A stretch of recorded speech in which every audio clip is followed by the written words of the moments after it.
Last week, I stood at the gates of Auschwitz with dozens of UN ambassadors. We stood in a place that shows what happens when radicalism and extremism grows and no one stops it in time. Before the Holocaust, some leaders, serious leaders, believed that they could calm aggression with concessions.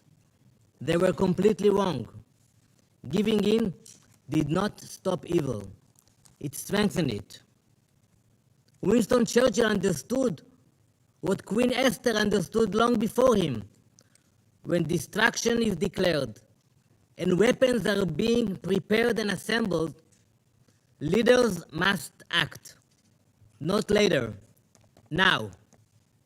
Today, President Trump and Prime Minister Netanyahu understand that same lesson.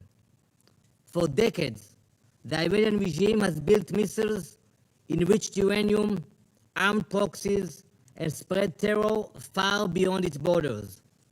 This regime is not only Israel's enemy.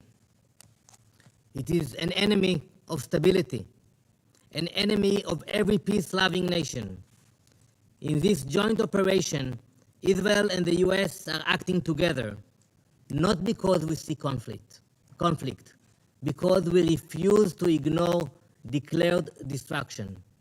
We are stopping extremism before it becomes unstoppable. We will ensure that no radical regime armed with nuclear weapons and ballistic missiles can threaten our people or the entire world. Thank you, Mr. President. I thank the representative of Israel for the statement. I will now give the floor to His Excellency Mr. Majed A. Abdulaziz, Permanent Observer of the League of Arab States to the United Nations.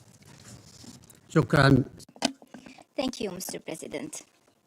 I thank the Presidency for convening this emergency session today.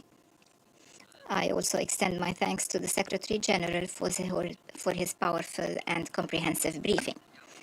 The Security Council convenes today at a pivotal moment in the history of the United Nations, a moment that unfortunately represents a glaring failure of the multilateral international system, a failure the League of Arab States has long warned against.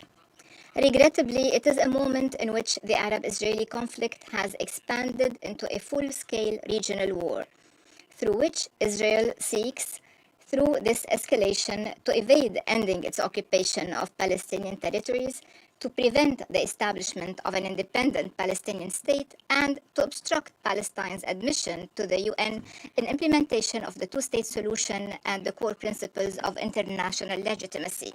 Israel has done so by expanding the scope of its brutal military aggression against the Palestinian people in Gaza and the West Bank, by intensifying its efforts to annex the West Bank, and through repeated military attacks on Syria, Lebanon, Yemen, and Iran, all in a misguided attempt that is categorically rejected both regionally and internationally to impose Israel's hegemony on the Middle East by using military means.